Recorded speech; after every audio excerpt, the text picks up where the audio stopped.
Hi, welcome to your digits tutorial. During this video, I will walk you through some of the tools of digits, how to access it, how to work with it, some of the components hidden within it, and just give her a general review. Generally, when you're trying to access digits, you're going to want to do so through the ATIA webpage. Over on the right-hand side, you'll notice quick links. Students has a section, and within the students section, you'll see several widgets, one for Schoology in particular and one for PowerSchool in particular. We're going to go ahead and select the one for PowerSchool. Once you go ahead, you open it up and you log in using your PowerSchool information, and that brings you to this page.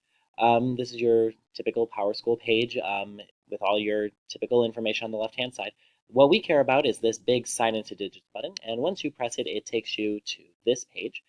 This is your Digits homepage, and yours might look a little bit different depending on the course that you are in. This student has this particular background. You also have a profile icon, which you can change from over there in the drop-down menu. Digits is broken down into three main parts: programs, classes, and grades. I'm going to start on the left and work my way across. Programs are the programs that you will typically see in class. This student is in a class where the programs selected are 6cc and 7cc. So these programs are already preloaded for you. You don't have to do anything for that. I'm going to open up the 7cc one. And you'll notice that digits is broken down systematically. It's originally units, so there's in 7cc 6 units, and then this is intervention lessons, but there's 6 units.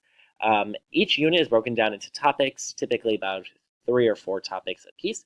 And then topics are broken down into lessons ranging from 1 to maybe 9 lessons. Lesson is covered pretty much every single day. Harder lessons might take more than a day, easier lessons might take less than a day, but generally it's designed for one lesson in one 60-minute math class. So lessons make up topics, topics make up units, and units make up the core curriculum. Up here in the upper left-hand corner, this Pearson Realize button, if you press it, it takes you back to your home button. If your class only has one program assigned to it, this box will be solid and not two stripes like this. It'll just be a solid one large box that says, 6cc or digits 7th, whatever. Next to the programs section is the classes section. This is where you'll access tests, quizzes, maybe a discussion post, but mostly your homework. So if you open up the classes, you'll notice that there are 3 tabs: not started, in progress, and completed. Originally, the tools bar also pops down, and these are some helpful tools to help you not only with math homework, but also with doing math in class. So math tools is the one you'll probably use the most. These include things like a coordinate system, coordinate grid, integer chips, number lines, things like that. There are also grids and organizers, which you can print at home. There is the Student Active ebook, which is your companion book, and then Homework Helper Volume 1 and Volume 2. There's also a glossary, which is similar to a dictionary for terms, and then the multilingual handbook. Since most of you won't use this on a regular basis, I would suggest hiding it. You'll notice that this student only currently has one assignment assigned to them, and it's in the not started because they have not opened it yet. As soon as you open an assignment, it moves from not started to in progress, and once you press the green submit button, it moves from in progress to completed. So let's go ahead and open this, and you'll notice it says not started. Digits has added some new features recently, which are pretty cool. You can now attach files to assignments given to you on Digits. So if you're working on a worksheet and you want to attach that file, maybe you have 2 pieces of homework on a given night, the Digits homework, and to finish, an exit ticket from in class, you can add that file here. You can also add a comment, which would probably be most helpful if there was a question that you didn't understand and you wanted to go over in class the next day. You could add a comment saying, I'd like to review number 11 as a class, or something like that. So that's some new stuff in Digits, which is pretty cool. You'll notice it still says not started. It is not officially started until you open it. And now that we have opened it, it has officially been started, and it has moved from that not started to in progress tab. If you're in a homework and you want to exit, there's an exit button right up here, and you can always just leave. Now, if you press start, it takes you to question 1, and this is a multiple choice question. I can tell it's a multiple choice question because it has circles right here. So there are multiple options and I can only select one of them. I can only select A or B or C or whatever. If this was a select all that apply, the circles would be squared. So there's select all that or select all that apply, multiple choice, fill in the blank, the couple graphing ones. But this is a typical style problem that you might see. Some things to pay attention to.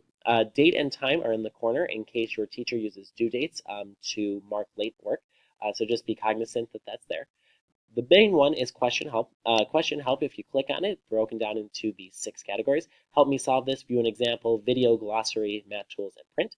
If you are on a desktop or a laptop and you have access to a printer, you can print a page and it would come out from your printer. This is not possible from iPads, unfortunately. We'll break down video, glossary, and math tools very quickly because we've already kind of touched on them.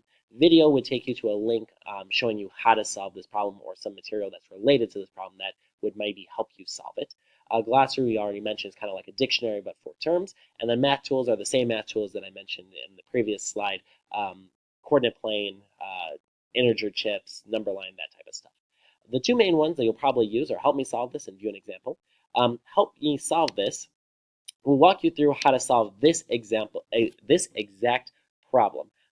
So it walks you through and gives you step-by-step instructions, and then down here it tells you how many parts are remaining. So you can work your way through it, and at the end it will tell you the correct answer for this specific problem. So you'll notice that this original problem was for 3 daisies and 14 roses, and what I'm talking about in this example problem is the exact same one, 3 daisies and 14 roses.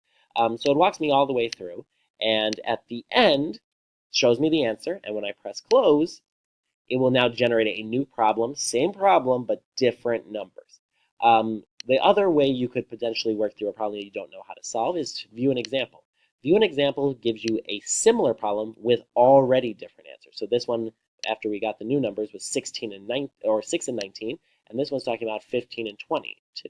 So I don't have to do anything here. It's just showing me and telling me how to solve it. When I press close, I'll have the same problems and all that. So I'm just going to quickly fill in an answer. And you can always check your answer. So it gave me that little warning box because I had not checked your answer. You can press check answer after every question. It'll tell you if it's correct or incorrect.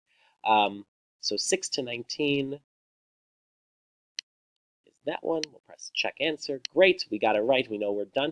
If you want to redo the problem, you can press similar question. If you're happy with what you have done and you feel like you understand it, you can press next.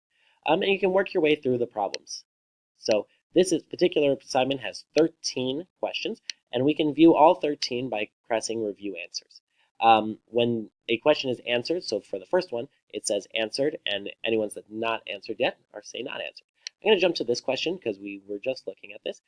This is a fill in the box style question. When you click on it, there is a menu down here of math symbols that you can use. So you have fractions, mixed numbers, so fractions or mixed numbers. You can put mixed numbers inside fractions or fractions within mixed numbers.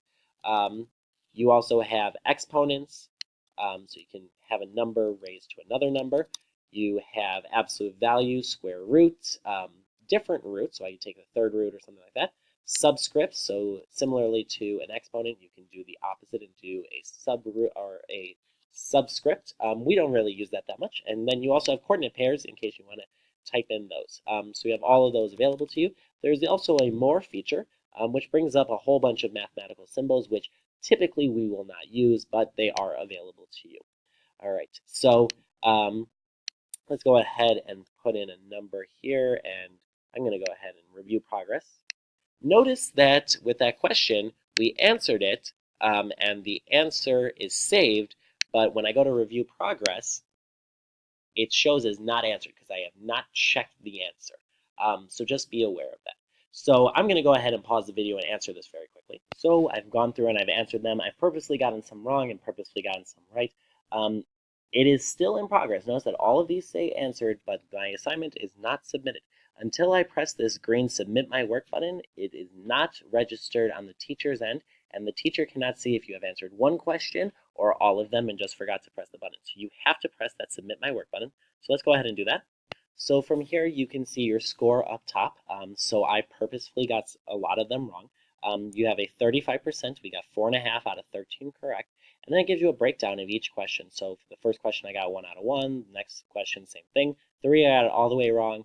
4, I got half right. So you can press the view question over here, and it will show you what parts you got incorrect. So I got that first part wrong, but I got the second part right. So you can go ahead and do that, and it'll show you that. From here, there's really nothing to do. You can press try again, and you can retake the assignment and work your way through it. I'm going to go ahead and press exit at this time. Again, notice, so success, you've completed this assignment. And it is now in my completed tab. So my teacher can now see this. My score is documented, and I'm good to go there. So I'm going to again press this home button, and it takes me back to my home screen. And you'll notice that nothing's due. We've completed the only assignment assigned to us.